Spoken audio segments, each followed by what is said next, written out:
Hello everyone, my name is Jen and welcome to the Book Refuge and welcome to a kind of interesting video today. So I was asking my channel members for some video ideas because as I've shared, I've been a little bit slumpy lately and I haven't known like what I wanted to make, and one of my channel members recommended this video idea for like authors or romances that changed my taste or maybe got me interested in a new like trope or subgenre or something like that, and I really like that idea. And then I also I put up a poll last night for my channel members with some of the video ideas, and I asked them which one they wanted to sponsor this month. I'm a little bit late in doing a sponsored video this month, so I apologize to my channel members, but they are always so patient with me and kind. And so they're actually sponsoring this video as well.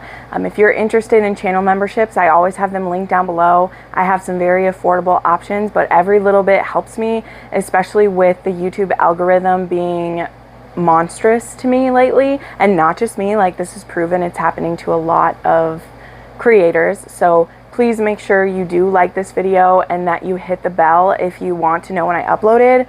I've heard from many of my subscribers that my videos are not showing up despite the fact that I put up 4 to 5 a week.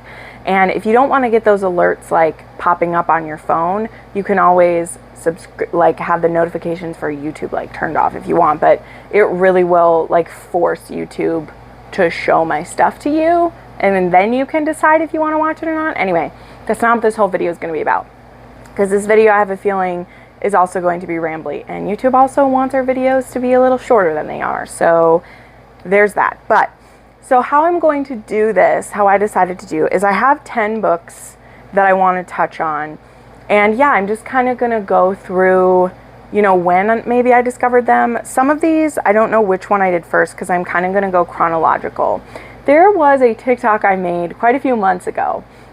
If I remember, I'll link it. And I just wanted to do this fun video because I really liked the song by Baz Luhrmann that, I don't know, I can't remember what it's called, but it's that like put your fucking hands up one. And I did this video that was like showing my romance reading taste from when I first started it to like now. And so when this topic was suggested, I was like, oh my gosh, I could do that and like kind of explain it. So I don't have all exactly the same books in this that are in that, because I tried to think more that instead of just like chronologically my taste, what were the books that really kind of got me stuck into reading those things. Maybe not the first one, but when I think of what is the first menage I read, what's the book that comes in mind, I have that book here. So we're gonna kind of go through Jen's reading taste, and I'm gonna talk about the book / like the author that really got me into reading what it is. So we, of course, going back to the beginning, I've talked about this book many times, and it's so funny to me that this was the first one that I read, and I do actually have the very first historical romance I've ever read. This is a copy that is in better condition because I try not to open the book that I first have. But the very first like romance I remember that was an adult romance was The Hellion Bride by Kathrine Coulter. This is a beautiful copy. This has one of the most beautiful step backs ever created. Fight me. This book has a lot of what I now know is dubious consent. There's even definitely some non-consensual stuff in this one too. Our hero is very like, this is part of the Bride trilogy. At the time it was a trilogy, now it's like a series by Kathrine Coulter, and this book was actually in my high school English teacher's library.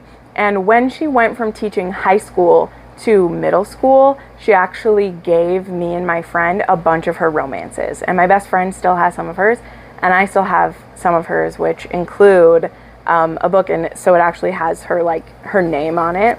But I was given this beautiful copy by my friend Jenn a couple years ago now at this point. So this one's the one I use in pictures because literally the cover is ready to fall off of my original one, so I have it packed pretty tightly away so that it doesn't get ruined. But this was the first time that I recall reading a historical romance and realizing that, ooh, the sexy times are really stepped up in here. And I just fell in love with that edginess, I guess, even though now, yes, I definitely love dark romance, and we're gonna get into those. I see this old school as kind of a dark romance, right? Because we have a heroine who has been abused. Her name is Sophie, and I think it's her uncle, he controls her by what she is allowed to do, and he uses her to get information from men. And then Ryder Sherbrooke, he like inherits this place on the island, and he goes there, and Sophie is supposed to do the same to him and get this information from him, but Ryder ends up figuring out what's going on, and he kind of beats her at her own game, not realizing that Sophie isn't the one playing the game. She's a pawn as well. So I don't necessarily recommend this series these days, because as old school romances go, like, it definitely has a lot of the trigger warnings and problematic, I hate saying that word, but a lot of the problematic stuff that, we wouldn't want to read these days. But I mean, these books will always hold a soft spot just for how they got me into it. And after Kathryn Coulter, is when I got into Julia Quinn and Eloisa James, and the rest was really history. Then I had my first real experience with paranormal romance, and one of the other books I stumbled across, I can't remember if this one was at a garage sale or what, but it was Fantasy Lover by Sherilyn Kenyon. And I used to still have my copy of this one. I wish I did. And then I actually had bought a second one, but then I believe that I gave it away to someone who was wanting to read it, because it's pretty easy to find a copy of this one. And I may still have a copy, but that one would be at the very bottom of my paranormal shelf, so I didn't try to get it out. But I found this book, and I had no idea what it was. It actually didn't have the cover on it. It was a book that had the cover removed. And so my friend and I, because it just had the title page, which said Fantasy Lover on it, we put a piece of construction paper over it and made our own cover for this book. But this book was, it's kind of a prequel for the Dark Hunter series by Sherilyn Kenyon, because it's about someone who is friends with one of the Dark Hunters, but he's a sex slave. He's called a love slave, but he's a sex slave he used to be a Macedonian warrior, and he wronged the wrong goddess, and he got put into a book. And this book can be used by a woman to summon him, and for, I think it's 2 weeks or a month, he is her pleasure slave for that entire time. And when a friend gives our heroine a book, I've forgotten her name because it's been a long time, she does the summoning for him, and she thinks it's a joke, and then this naked warrior is in her room, and he's there to pleasure her. And instead of just giving in and letting him pleasure her, she tries to find a way to free him from this book. And so that sets him on a journey. So I am not going to talk in detail about every one of these books, because this is my journey, not necessarily a recommendation video, but I don't see enough people reading this one. So this book, I didn't know that there was more books in the series at all. But then me and my friend looked them up, and I read, I think, through I read through Acheron, whatever, the first time through. And then I didn't read anymore, because that book really was so heavy and so big, and it's the book I was building up to, that I then took a break, and now there's twice as many books in that series. But this book was my first paranormal romance, and then I read Christine Feehan off of this, and I also read, there was another vampire series that I read, but I read many series by Christine Feehan, and I read those with some friends in school for quite a while. We just binged through all of those books, and it was amazing. So now we're gonna skip ahead a little ways more, and I mean, I just kind of mostly read for many years things within, I read contemporary and historical, whatever, and then I can't remember who recommended it or how I got it. And from going on with here, these aren't necessarily chronological. Again, they're more when I first realized it. And I was recommended Birthday Girl by someone. I don't know when this was. I mean, I read this book over 3 years ago, but I don't remember who recommended or how I found it or whatever. But this was the first taboo age gap I'd ever read. Obviously in historicals I read age gaps, but they're not quite the same. Like most historicals are age gaps and the heroine is younger. That's just how it is. But I remember thinking this book was so taboo the first time I read it, right? Because it was an ex's father and she was living with him alone and sexy times happened. But this really was an awakening for me. And it was also one of the first indie books that I actually took seriously. And I don't care if that makes me sound like a snob. I mostly only used KU to read erotica for smutty times when I first had KU. But then this book was recommended and I was like, wow, this like made me cry. And it was so emotional. And it wasn't just shifter smut, which is a lot of what I've been reading many years ago. And it really kind of sent me down on a path. And it's not that I think this book is extremely deep now, but I do think that it was the first one where like the forbidden aspect, like there was a deep connection between these people, but their age was in the way, you know? And there was just something about that that really pricked my fancy. I don't consider this a dark romance, and it's kind of taboo, but it's more like forbidden, you know what I mean? Like this book is so the vanilla side of things now, but I adored this book and it sent me down a great path for sure. Then I'm going to throw in, and I actually just was able to talk about this book in a different video. And this book, I found this book because I read a rape fantasy book. And I can't remember if I had first heard about, like, I'm just being honest, I can't remember if I first heard about like rape fantasy porn and I was like, well, I don't want to watch porn that has that, but are there books that have that? And oh boy, what did I know I was getting into? Holy shit. But I had read Bait by Jade West and that absolutely works. But the book with rape fantasy in it that was very engaging for me and was a whole new level was the Asking For It duet by Lilah Pace. Like there's technically 3 because there's like a little novella at the end, but it's mostly a duet. And this one is about Vivian Charles, who was raped when she was a teen.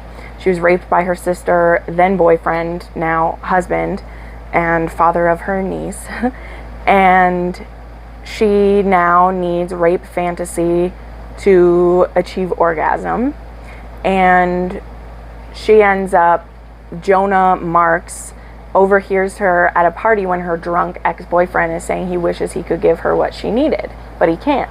And Jonah happens to have fantasies of being the aggressor from his own trauma. Like this one is definitely about like, not all kinky people have to have trauma, but usually we do, and it's a way to work our stuff out. But it doesn't have to be, no kink shaming at all. But in this book particularly, it was their fantasy is how they worked through things. Only Vivian doesn't know how she will fix it. She's just so happy when she finds someone who will do this with her.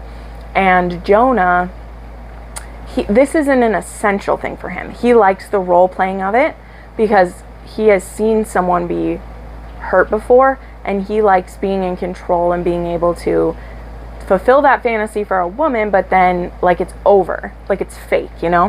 Whereas for Vivian, she really like needs it. And so as their relationship progresses, he wants to just be in a normal relationship, but like she can't have sex and orgasm all the time, you know? And so it was also the first time I read one where like there are sex scenes later on where the woman doesn't orgasm, and it isn't a bad thing. Like she still gets pleasure out of pleasing her boyfriend and not having to have had an orgasm. And it's not because he didn't care to give her one or was just being ignorant. He very much wants to give her one, and she's like, we're just gonna play. Like we're just going to be together and you're gonna get off and I'm not. And I'm not gonna resent you or feel used or dirty because of it. And that's very hard for Jonah because he does feel like he's using her if she's not getting pleasure out of it. So there's just so much. This book is brilliant. This duet is heartbreaking. Obviously, there's a lot of triggers in it, but these two find each other, and what starts as them doing fantasies together works into them being able to heal. And it's not so much that they heal each other, but them wanting to be better for the other person leads them to therapy and healing for them. And I loved it, and it fascinated me so much. And after that, at some point, with a mix of now liking age gaps and now liking power dynamics, because, you know, I eventually stumbled across Dark Notes, and I'm so happy to get to show this edition. Okay, y'all, this is the recent Mystic Box edition of Dark Notes, and I'm obsessed with it. Like, literally, I'm obsessed with it. So this is a very dark student-teacher romance. There's BDSM involved. There is, we see our heroine get raped in the very first chapter, not by the hero. Our hero is by no means a perfect person. He is definitely still in a power dynamic above our heroine. This is, I always get his name wrong, but I think it's Emmerich. And I know the heroine's name is Ivory, but I always get it wrong because I want to call, yeah, it's Emmerich. And he is a prestigious music teacher, and he is very talented himself. And our heroine is a scholarship, well, she's not a scholarship. Her father, who has passed, used his very last money that he had to get her into this special school. Her father died. Her mother blames her for the fact that the father spent all of his money on her being able to go to this school. And so she basically pimps herself out to classmates for money to help take care of the bills. Also, her brother has an army buddy who stays at their house a lot, and he rapes her, and nobody believes her that it's happening. So she's raped for years, basically, and she doesn't even see it as that anymore. This woman doesn't know that she has the power to say no. Her body is very beautiful for being 17 at the beginning of this book, and all the girls hate her because she's beautiful, and all the guys want to fuck her, and she's willing to do that. She's willing to trade her body as currency to make it happen, okay? And again, I said I wasn't going to go in full detail with these, but Pam Godwin takes the most tragic things and can make them beautiful. And so this is a taboo one, because yes, it's 17 when she starts, and she has private music lessons with Emmerich, and he gives her a shitty time right from the beginning because she's, you know, her clothes are dratty, and she just seems very aloof, and he thinks she's hot, and he's like, no, this is my student, that is wrong. But he definitely has some naughty thoughts, this is taboo. So if you're uncomfortable with that, you've been warned. But what happens, and what ends up taking this from a very uncomfortable taboo book into one of the most beautiful romances I've ever read, is that Emmerich notices her. First, it's because he is inappropriately attracted to her, absolutely. But he watches her. And through that watching, he sees what's happening. He sees her getting into cars with the guy students and getting out looking fucked. And he notices that she's doing homework for people, and he watches her home and sees it's not safe, and he sees her, he watches, and when he sees her being assaulted by a student, which she is being assaulted, but she just lets it happen. She's so used to it happening, she just lets it happen, that Emmerich steps in.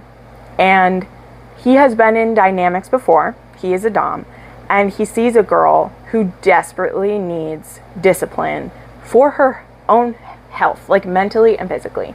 And so they enter into a dynamic together. And in the beginning, and I'm not saying this makes him wholesome, I'm not saying it makes him good, but nothing happens really with her when she is still underage, mostly for legal purposes for him, let's just be honest. But he does start teaching her what the word no means, and that she's allowed to use it. And not just the word no, but what a safe word is. And so when they do sexy things together, she can say no, but she can use a word more powerful than no. And no matter that this big, strong man really wants to do these things to her, he will immediately stop and it's over. And so this book, though it be unhealthy, though it have those things, Emmerich is the only one who sees her. He's the only one on her side, and he gives her her voice back. He shows her consent is her choice, and it can be revoked at any moment. And it's beautiful. And this book was the very first book I read that BDSM was used to help heal trauma. And Pam Godwin does that many, many times. And she does it with dark situations. And it's beautiful. Okay, we need to go faster because I'm not taking this long for anything. The very first, again, the books that stand out when I think of the first gay romances that I read was Him and Us by Sabrina Bowen and Elle Kennedy. I feel like this is a great starter for a lot of people if you don't know if you will like gay romance, because no matter what people say, you aren't just necessarily like ready to read that if you never have before. But this is a like friends to lovers situation. It's a forced proximity. Wes and Jamie are both, or Ryan and Jamie are both these like, they're both in the college game. What are they in? Jeez, it's been so long. Either way, hockey players, and one of them is gay and the other one thinks he's straight, but they knew each other when they were younger, and one of them started having feelings for the other, and so he's like, oh my god, what am I? And so he ran away. But now he's gay and he's cool with it, and they end up teaching at like a summer camp for young hockey players, or it's like a training camp or whatever, and they end up being roomies. And now they are like forced to confront the sexual tension between them. So this is a slow burn. It's super hot, super sexy, and it very much got me interested in gay romance and absolutely loved it. And then after I read gay romance, I stepped it up a little bit and I fell into the Thalanian Dynasty by Katee Robert. This one is actually 2 in 1. So this has Theirs for the Night and Forever Theirs are in here. Is that what's in this? Yes. There we go. It's weird because it has like the prequel at the end of the book. But anyway, this was the first MMF menage I'd ever read, and I became addicted very immediately and read so many of them.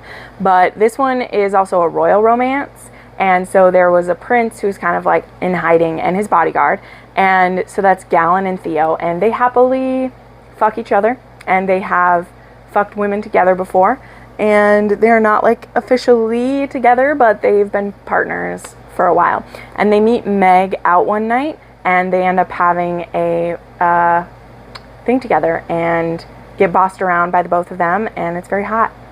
It's a good time.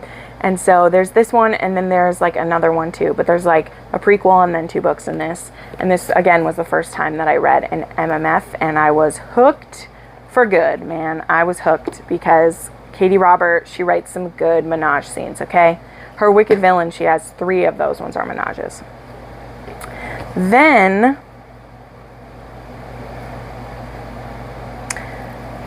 the first Mafia that I really remember. So I know that I had read Mafia before. I believe I'd even read one of Katee Robert's Mafia before. But the first Mafia that really hooked me and made me binge the entire series and then look for more series and read all of them in the space of a couple weeks is going to be Cora Reilly. Now, I know we have some mixed feelings about Cora Reilly. I don't love what's coming out right now by her. Not a huge fan at all. But I will always have a soft spot for this series. This is the Bound by Blood series, which leads into the Kimura Chronicles, which in my opinion, the first 4 books in the Kimura Chronicles are her absolute best work. But there are still some gems in this series. And these books read really quick. The audiobooks go by really quick. And in this book, we get introduced to Luca and Arya. And they've been engaged since Arya was 15 years old. And when she turns 18, she has to marry Luca, who is the new boss of the Vitiello. They are the Vitiellos, right? And she's his wife. And they're in for a rocky road. Okay, they're in for a rocky road.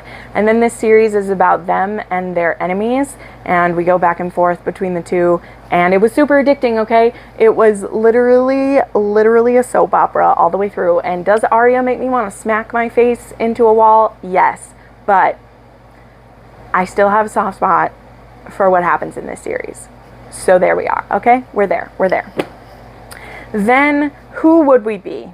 Who would we be if we don't talk about the book that really got me into dark romance, okay? Because we've talked about a lot.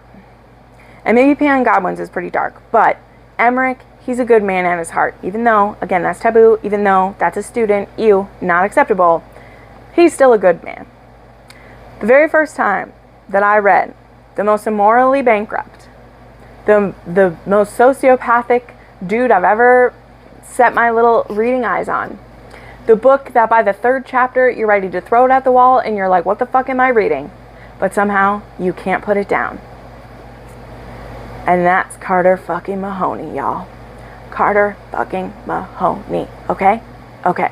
So yeah, this is a book. I've talked about this book many times. Recently I've talked about this book a lot because I've been doing some taboo recs again. And so this one fits in. This is a high school bully romance. It is the one, the only high school bully romance that I enjoy to a 6-star level. Also because this one, it is more of a dark romance than it is a bully romance, okay? I've said this many times.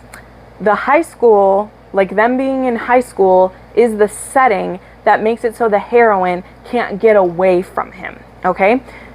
This book, Carter being like king of this school, is more of the setting. It gives him a power position as being the quarterback, as being rich, as having all these people under his thumb. This is less of a bully and more of a psychopath, okay? Because he's a sociopath, psychopath, whichever you call it. And this book begins with Zoe I wasn't going to do deep dives in these books, Jen. But anyway, this book begins with Zoe is a pariah at school because a guy named Jake, he had hit on her and groped her, and she said no, and she told on him, because she was like, fuck off, you're not going to do that to me. And he got suspended from the football team, and so him and his bros are really angry. The whole school's angry, actually. And so Jake and 2 of his bros, Carter being one, and then another dude I can't remember, they corner her in an empty classroom. Let's not get started about the logistics of that. I guess some schools are bigger than what mine was where I grew up, but there were no empty classrooms, let alone that didn't have cameras in them. And Zoe ends up being face fucked by Carter there. And he tells her, you're not going to tell anyone, or we're going to really hurt you. And Zoe is just doesn't know what to do with this. She's a tough girl, but she's scared. And then Carter decides that he is fascinated with the fact that though she was afraid, she did not back down from him at all during this assault. She did what she had to do to survive it, but she also was challenging him the whole way through. And he has never had anyone do that to him before. And so now he becomes obsessed with her and starts kind of trying to win her, but also like she's a butterfly he wants to pluck the wings off of. And it begins one of the most fascinating dances that I've ever seen. And one thing about Carter is that though he isn't honest all the time, he keeps some secrets, he's very honest whenever she asks questions about things like what does he want to do to her, and what does he think about her, and why does he want to force her into things. And Zoe realizes she has an opportunity that not many people will ever have. And they have some amazing conversations that have to do with consent and a psychopath and trauma and why he's like this and all these things. And I've never read a book like this. People recommend books to me all the time who are like, this guy's like Carter. And they're wrong. They're just wrong. There's no one like Carter at all, except a few other characters that Sam herself has written, who once you've read many of her books, you see this is the kind of hero she writes, but no one is written quite like him.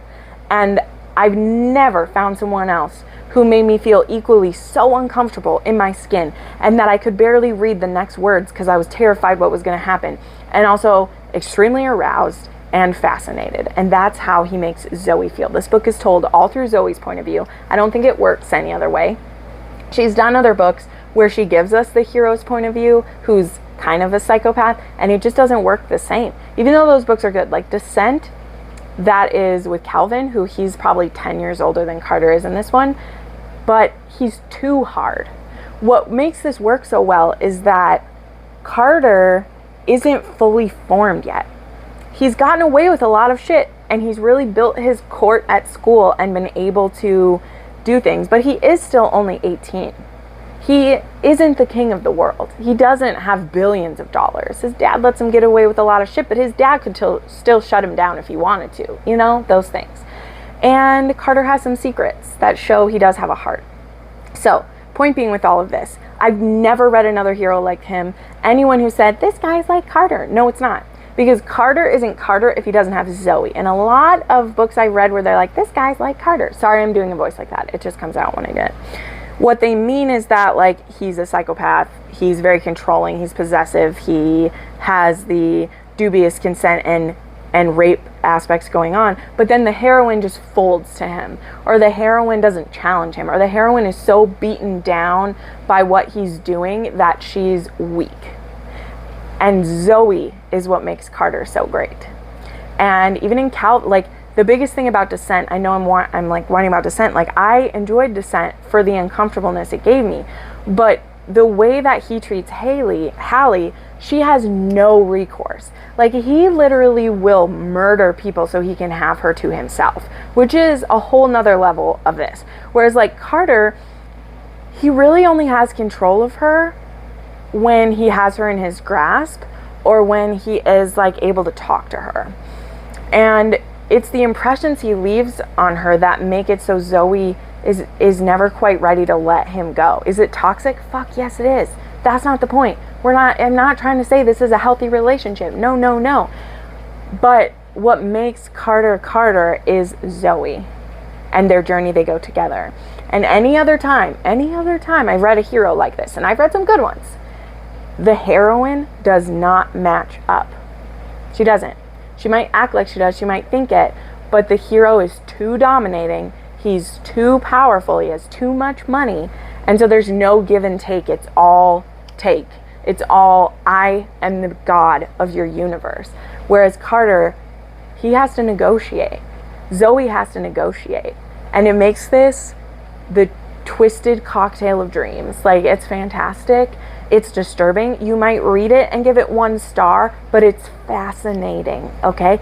And people who have read this and just been like, I hate it, I'm like, you're missing the point. People who read this and get to the face fucking and are like, I can't like a hero who rapes the heroine in the beginning. And I'm like, you're not supposed to like him.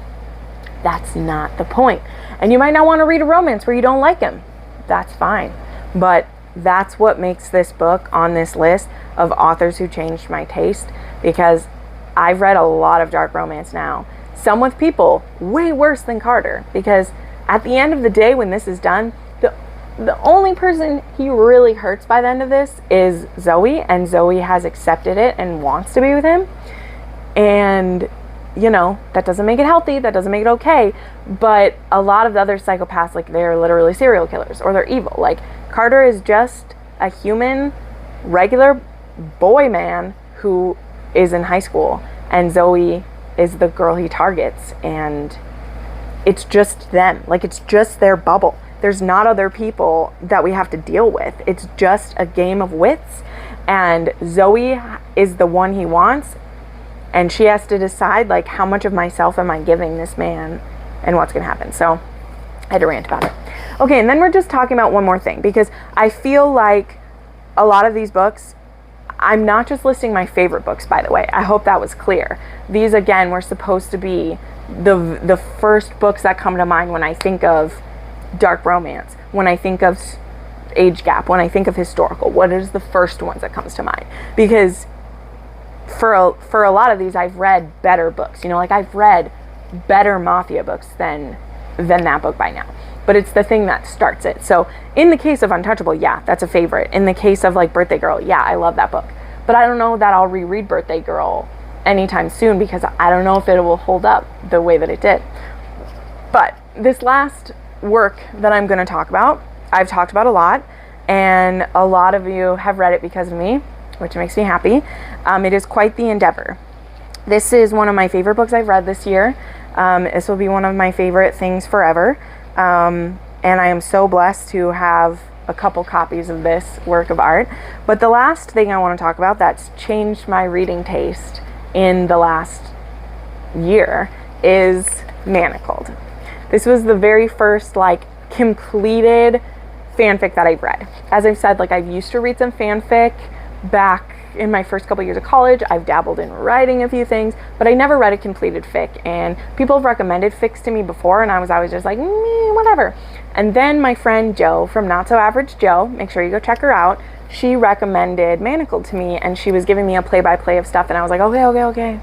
It's free, all right, I'll download it. And it started a wave, okay? Because I started reading this, and I started telling my friend about it, and my friend Shauna read it, and my friend Justin read it, and Justin's Aunt Juliet read it, and like it just started going through. And so now a bunch of my romance friends have read Manacled, and it's this whopping fic. It splits into 3 parts.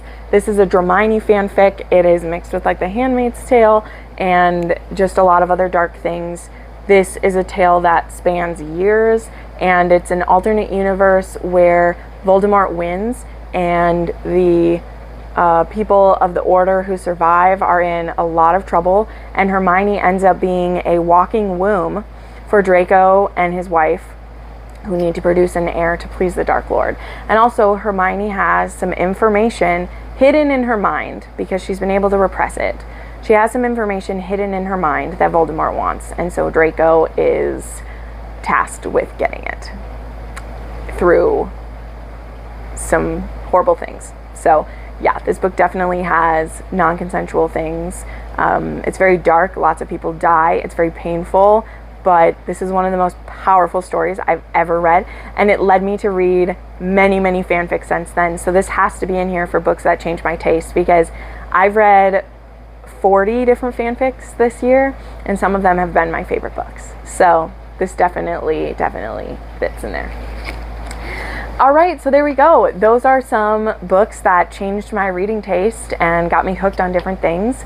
Let me know some books that did that for you. Maybe in some of these genres, like what is the book you think of when you think of mafia, when you think of dark romance, when you think of gay romance? Let me know those down below. Again, thank you to my channel members, the Romantic Renegades and Faded Friends, who are sponsoring this video today.